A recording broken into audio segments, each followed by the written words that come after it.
Welcome, everybody.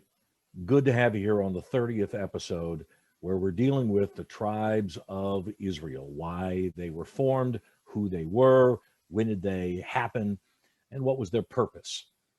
It's going to be a very informative and enlightening conversation over the next half hour, and we're going to really get into some of the nitty gritty and unknown information to some of you about this information. I think that you will find it valuable not only to know the history of how the tribes were formed, but also to understand how their experiences, their motivations, both good and bad, and the results, both good and bad, still are affecting us today.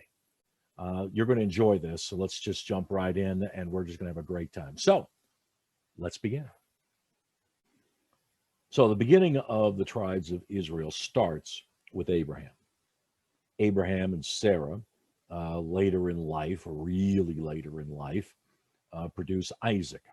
You know the story of Isaac, and Isaac produces a set of twins.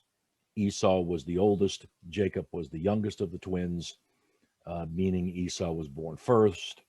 Jacob, at some point, he and his mom devise a scheme to trick Esau, the elder, out of his birthright. And so Isaac, on his deathbed, gives the firstborn's birthright to Jacob.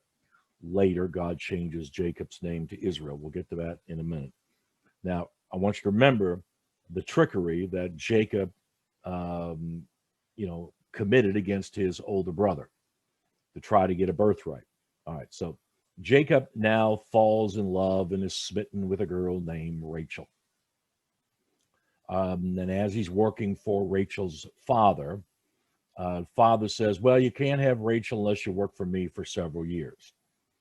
Okay, so Jacob goes and wants to get married. He thinks he's getting married to Rachel, and he looks up, and you know who it is? It is Leah. And he has to wait another 7 years because he got tricked by his father. You know, be careful what you wish for. You want to trick your brother, somebody's going to trick you. And they finally marry Rachel. Well, of these two, there were also two servants, one for each of the wives. Zilpah was Leah's servant, and Bilhah was Rachel's servant. Now, Jacob, soon to be Israel, had 13 children, 10 of whom were founders of the tribes of Israel. He only had one daughter. Her name was Dinah. However, given the cultural reality, the context of this time, any woman that is part of the process of being involved in someone's household that they take responsibility for, that they have charge over, they have access to those females. And so, in effect, Leah, Zilpah, Bilhah, and the love of his life, Rachel, produced a whole lot of children for him. So, Leah produced six sons. Reuben, Simeon, Levi, Judah, Issachar, and Zebulun. Zilpah produced two sons, Gad and Asher. Bilhah produced two sons, Dan and Naphtali. Rachel, the love of his life, produced just two sons, Joseph and Benjamin. I want you to notice that my numbers right along the side of all these sons of Jacob stopped counting at 10. And the reason is because Joseph and Benjamin were not originally part of the 10 initial tribes of Israel. We'll get into the why in that in just a little bit. So Joseph, as you know, lived in and was taken away because of the nastiness of his brothers and was sold into slavery into Egypt. Where is Egypt? Egypt is in what we recognize now as the northeast corner of the continent of Africa. Okay, Africa. Think Africa. Egypt is not in the Middle East. Africa is in Africa, Africa. Egypt is in Africa. So think about that. All right. So Joseph had two sons, Manasseh and Ephraim. They were the filling out of another two of the tribes of Israel. Later on, you see that Benjamin, the tribe of Benjamin, snuck in at some point in a significant way. But initially, these were the folks that were designated. Now, what is interesting about this? Now, remember, Joseph ended up being within the inner sanctum, the court of he was a big deal inside Pharaoh's hierarchy. Is that Joseph's wife, who was Asenath, was an ethnic black Egyptian of high status. We have no idea whether or not she converted to Judaism or not. Why is that? Because in the tradition of Judaism, your heritage comes from your mother, not from your father. And so Manasseh and Ephraim, was part of the original 12, and Benjamin eventually snuck in there, and we'll show you how. Now, so in 930 BCE, before the Common Era, before the birth of Christ, about 1,000 years, a little less than 1,000 years before the birth of Christ, the 10 tribes formed an independent kingdom of Israel in the north. The 10 tribes in the north. And the two other tribes, Judah and now Benjamin sneaks in here, set up the kingdom of Judah in the south. In 721, after the Assyrian conquest, the 10 tribes in the northern kingdom were gradually assimilated into and through other peoples that now occupied that land and thus disappeared from history. All right. So what was left after the invasion was just Judah and Benjamin. Right. So 930,000 years before Christ, everybody gets in an argument. After Solomon took over from David, and the 10 decided they were going to start their own, and 2 went to the south. A couple of hundred years later, the Assyrian armies came in, took over the north. The 10 tribes that were there were basically destroyed, and those remnants of those 10 tribes kind of assimilated into whoever was populating the area. The only people that were left were the 2 tribes of Judah and Benjamin in the south. All right, you know the story about the lost tribes of Israel. Well, those lost tribes of Israel, that mythology, comes from those who were assimilated once the Assyrian army came in and took over the northern kingdom. All right, let's keep going now. Now, in Genesis 38 and 32 and verse 28, it says, now I want you to remember there was this story in Genesis 32, probably starting around verse 15 or so. So Jacob finds himself in a cave, and he's hiding. He's arguing. He doesn't know what to do. He's kind of lost. And all of a sudden, it appears to him an angel. We recognize that as God himself. But a messenger of God shows up in the cave. Now, one of the great things about Jacob is he's known as a wrestler. And so who does God send? God sends somebody to fight with Jacob all night. Why? Because God will approach you and anybody in a way that you can receive it, understand it, and interact with it. In this particular case, Jacob wrestled with God, the angel, all night long and would not give up. And the verse right before 27 says, "You're going to give up?" Supposedly the angel says to Jacob. Jacob says, "Never, never, never. I'll fight here forever. And you're not going to get me to surrender." And so verse 28 says, and he said, the angel, in this particular circumstance is God in physical form, your name shall no longer be called Jacob, but Israel. For you have struggled with God, fought with God, and with men, and have prevailed. In effect, you won't give up. God now trusts your commitment. And so God renamed him. When he came out of the cave, he came out with a new name. Now, remember I talked to you about these the Bible designations of tribes and how they were militaristic, they were, strategically organized.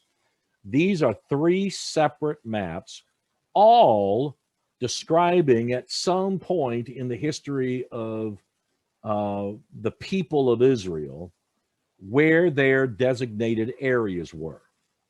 I want you to notice here that none of these maps agree with each other. Some of them are similar, many of them are similar, but I want you to notice that the first two maps going from left to right have 13 tribes listed. In the map all the way on the right, there's only 11 tribes. And I want you to notice that in the first tribe, you will see, the first map on the left, you'll see in the very top in the center, okay, in the very first on the top in the center, the tribe of Naphtali is kind of in the center, right next door to Asher and Manasseh. I want you to notice that Dan is just merely a city in the tribal area of Naphtali. If you go to the middle map, you'll notice that Dan has their own territory, their own tribal designation. I want you to notice that in the first map on the left, Manasseh had two very large, similar to Judah in the south, areas of responsibility. There was Manasseh East and Manasseh West. Manasseh West was right near the coast, and Manasseh on the east was basically wrapped around the Sea of Galilee and wrapped all the way up to the top of Naphtali's area. In the middle map, I want you to notice that Manasseh East was not separated as it is in either of the other ones by what was the tribe of Gad. I want you to see all this now. Now, if you go and look at, the one all the way on the left, go all the way down to the south where Judah is. That's the purple, all the way on the left, Judah. Judah has right in the middle of it the territory, tribal responsibilities of Simeon. It's a rather significant amount of space. In the middle map, basically right at, you see where Beersheba is in the left map and in the middle map, okay? Well, in the middle map, it clearly defines Judah as a line all the way across from where the Philistines are. Now notice the Philistines aren't in either of the outer maps, okay? So they don't agree with that either. But Simeon then had a whole chunk, not just a subsection of Judah. And if you look all the way on the right, Simeon was really referred to as just a bunch of scattered cities within Judah's territory. So now why do I say all this to you? Because there is some romantic idea that Joshua came over and said, okay, you 12 guys are going to get this area. You go do what you got to do, protect us, and that's it. That's the end of it. Well, as you can see, none of these maps agree with each other. And by the way, none of them are wrong. Just depends on which snapshot of history that you're looking at. Genesis, Exodus, Leviticus, Kings, and Second Chronicles consistently argue about territorial limits and responsibilities. It is, if a careful reading of the Old Testament will tell you that even though there were similarities, they were not fixed. And that's important to grasp. Very important to grasp. In fact, the biggest difference, other than Manasseh East and Manasseh West, I want you to notice in the map all the way on the left, okay? I want you to find the territory or the tribe of Dan. It's not in Naphtali in the north, center north, as does the middle map say. It is all the way under and kind of wraps around Ephraim in the center part of the map. On the left, you can see that the territory of Dan at one point was way down all the way in the middle of the tribal designations, versus at another point in history, it was all the way up at the tippy top in the north center part. And so it's important to grasp that there was no fixed tribal designations. Now, I want to read you through the synopsis of Numbers 1, verses 1 through 54. No, I'm not reading, 55 verses here, but I am going to give you a synopsis of it because it tells you very distinctly why the original tribes were formed. Now, during the second year after the Israelites left Egypt, okay, after the second year after Israelites left Egypt. Now, that does not include all the time they spent in the desert. But within that process, some of the original tribes were formed by Moses. Now, it says during the second year after Israelites left Egypt, sometime within March and April, okay? And the reason why we say sometime within that is because our calendars are not the same as the lunar calendar, which the Jews and most everybody in that area used. So the time differential is going to be significantly different. So think a little bit before Easter in our time. Within March and April, the Lord said to Moses at the tent of meeting in the middle of church, okay? Moses at the tent of meeting in the wilderness, in the desert of the Sinai. Take a census of the whole community of Israelites. All right? Okay, so they're now in the desert. They've all started to do what they've got to do. There hasn't been a big argument yet, but there's a whole bunch of people that are wandering around in the desert under the leadership of Moses. All right. And they want to take that census of the whole community of Israelites by clans and ancestral households, houses, registering by name each male 20 years or older who were fit for military service. They did that because this was the designation. If you're over 20 and you're not super infirmed, you're not female or little kids, if we need to be protected, you're it. That's going to be your function in this community. That's why the clans, the tribes were formed. Here are the 12 tribes and what happened during that census. The tribe of Reuben had 46,520 or more year olds who were able to do service, military service. Simeon had 59, Gad had 45, Judah 74, Issachar 54, Zebulun 57. Now we get into Joseph again. Now remember, I told you that Joseph, one of the original sons of Jacob / Israel, didn't get to have a tribe. But his two sons, his two black sons, Ephraim and Manasseh, did.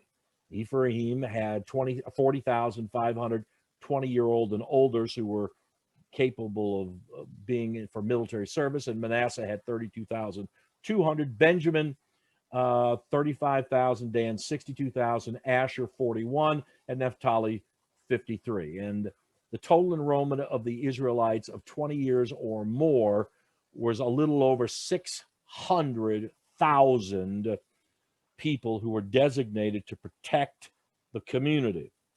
They were already established prior to when they got to the promised land. Now, the Levites, who were part of a tribe, they were omitted from the census. And the reason was, for the Lord had told Moses, the tribe of Levi, part of Leah's 6 sons, you shall not enroll for military service, nor be included in the census along with the other Israelites, those males under 20 plus women, infirmed, unfit, elderly for military service. You are to give the Levites charge, complete responsibility, of the tabernacle, of the covenant with all its equipment and all that belongs to it. It is they who shall carry the tabernacle with all its equipment, and who shall be its ministers. And they shall camp around the tabernacle. So, I want you to get this now. Somebody attacks the community. Whoever's on the outside, they're going to attack them. And then if they get past those, they get past the next, they get past the next. At the very end, the Levites were to protect with their own lives the sanctity of the tent of meeting, the tabernacle, where the covenant was shared and worshiped. Any author, now it says here in the middle, when the tabernacle is to move on, because remember, it wasn't a fixed site, the Levites shall take it down. Nobody else. When the tabernacle is to be pitched, it is the Levites who shall set it up. Any unauthorized person who comes near the tabernacle other than the Levites shall be put to death. Now, that's a big deal. We'll talk about that in a minute. The other Israelites shall camp according to their companies, each in their own divisional camps. The Levites shall keep guard over the tabernacle of covenant. Okay, the Israelites complied. They did just as the Lord had commanded them. So understand, the very purpose of the tribes were to be strategically placed so that not the people of Israel, but the tabernacle would be protected. Now, there is this word theocracy. Theocracy is theo meaning God. This theocracy that Moses instituted was a community and a culture that was completely focused and evaluated and expressed through the centrality of God Yahweh. Now, let me tell you what that looks like. These are the 13 designations of tribal ancestors. We've talked about them already. Reuben, Simeon, starting from the top of the clock going around. Reuben, Simeon, Levi, Judah, Issachar, Zebulun, Gad, Asher, Dan, Naphtali, Manasseh, Ephraim, Benjamin, and so on and so forth. Now, I want you to think that this was done in the desert. So by the time Moses died and Joshua took them over, and in the second chapter of Numbers, they then start the designation. Okay, since you guys are now completely used to protecting us, we're going to put you in places that are now going to do the exact same thing, but now we're going to be in this fixed promised land. This culture, this theocracy, this militaristic strategic development of tribalistic protection was already in place before they got to the promised land. This was not something instituted after they showed up. Now, in the center of this, all of their focus, every bit of the community, was the God's meeting place, community identity, and God's word was proclaimed. Every single thing of that community was focused on God. That's so important. However, like Numbers said later in the first chapter, the Levites were not going to be a part of, any of the militaristic strategic kind of placement to protect the sanctity of the center of their community, which is symbolized by the tent of meeting, the tabernacle, and eventually, when they get to the promised land, eventually the temple. All right, so it was the Levites' job to be the center core of protection.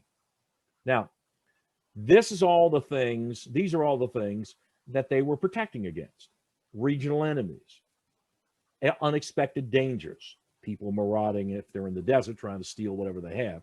Community health was a big deal. Religious purity came up all the time. Family inheritance issues. There was a common tribal clan disputes.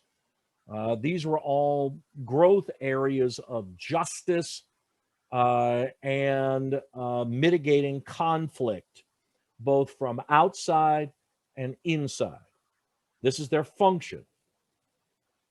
So, if indeed this happens, when we go back, for example, when they get to the promised land, and let's go back just one slide, that they're now in the promised land, and Joshua and the elders are saying, okay, look, you all are used to this stuff.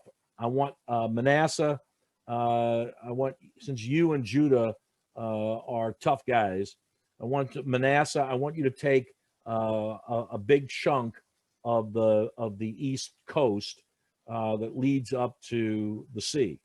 And while you're at it, go on the other side of the Sea of Galilee, and you take that big chunk up there. Issachar and Zebulun, I want you to take the middle of Manasseh's northern border. Asher, Naphtali, you fill that in. Gad, come underneath Manasseh. Reuben, you take the northern part of the Dead Sea. Going over here, look, Benjamin, I want you right around Jerusalem. Ephraim, Dan, you form this other group that's going to take the middle, cover Manasseh's southern flank, go all the way to the sea. Judah, you take a big hunk. And Simeon, there's some important things right down there in the middle of Judah. You support that area. That's the kind of conversation they had. It was not, oh, we have to be religious, we have to do whatever. It was all about protecting the core of their community. They constituted this culture of protecting and focusing, protecting from the outside, protecting disputes from the inside, but culturally, religiously focusing everything they did on the center part of their identity was the tabernacle, the meeting place where God shows up and shows out through the Levites. That was their function. Judah and Benjamin, think the early part, say 721 before the Common Era. The rest of the folks in here, other than the Levites, kind of faded away because they were already conquered a couple centuries before that. Judah and Benjamin, their tribes, which are now in yellow, they ended up being what we understand now as the Jews. Before that, this entire community was referred to as the Israelites, the people of Israel, the children of Israel. Wow, that was a lot of information. I know it was. And that was the quick version, by the way. What can we learn from this form of theocracy? What can we learn from this form of Moses's installed theocracy? Everything associated with God, everything focused on God, everything protecting God. What parts of it were good? What parts of it were not good? So I asked the question, what'd you get out of this? What was important to know? What was important to learn from both the good and the bad of this theocratic kind of creation, this contextual community about putting God in the center and protecting it from the inside, supporting those who are on the inside? what's both good and bad about that, and how does that relate and translate into our lives today? Well, I think some of the questions we should ask ourselves is, number one, what's good? Well, what's good is they were completely, supposedly set up to be focused on the centrality of God in their community and in their personal lives. That's a great thing. That's a marvelous thing. And what happened, though, is that because they're human, we're human, the centrality of God in our lives and their lives sometimes ended up kind of sliding back to where it wasn't all that central, except maybe in ceremonial purposes. When you kind of lose your focus, you lose your purpose. If you lose your purpose, you certainly lose commitment. You lose commitment, as the Northern Kingdom showed you, you are subject to invasion and decimation and assimilation into a society and a culture that you were not set up to live in, much less flourish in. Israel has a very long history that whenever they were obedient, things went well for them. And whenever they did not do the things of God, when they lost focus on the things of God, it opened the door to those who could take advantage or mislead them or any number of things. And I think that speaks very well to us in our contemporary terms. If we look at our own personal lives, our family, our individual churches, Christianity as a whole, the question would have to be asked, what are we not doing? And what we are doing? You know, I've had the fortunate privilege to pastor 7 churches, preached and taught in 400 or 500 of them, just a whole bunch of 17, 18 different denominational identities, flavors of Christianity. What seems to be obvious is the better the groups, the outer ring of the congregational identity is focused on togetherness, fellowship, purpose, service, studying the word, praying for each other, and protecting, not in a negative way, but in a positive way, the things of God which are closely identified to the group as they are focused on Christ, however the flavor of their doctrine believes it to be. Generally, they end up healthy, they end up replicating themselves, and they can be sustainable.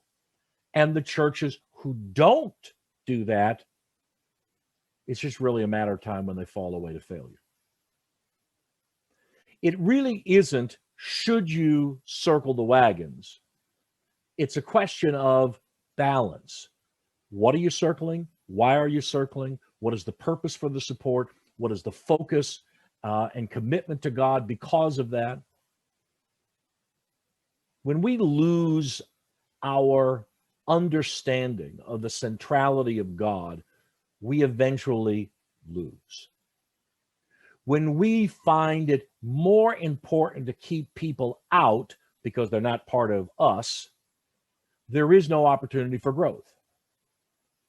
However, it is essential to sustainability, not growth, but sustainability, that when people come in, they understand, not because they have to, but because we have demonstrated for them why it's important, how it's important, and they can see it, they can feel it, they can taste it.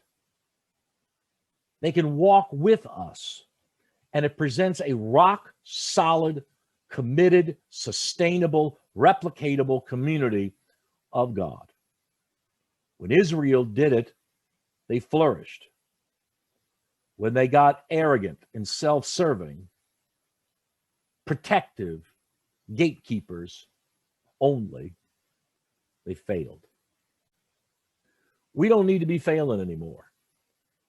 These tribes, their history, and the focus they put on the goodness of God, the empowerment of God, and the commitment to serve God as the centrality of their lives is something all of us, every single flavor of Christianity and the corner of this world where Christianity is expressed, we can learn a lot from that particular understanding. We hope you enjoyed this. We hope you learned a lot. God bless you. God keep you. I can't wait till next week. You're going to love it. It's all about why is it so hard to tithe? Oh my God, nobody's going to watch that one. All right. So God bless you. God keep you. Have a wonderful week, and we'll see you next time.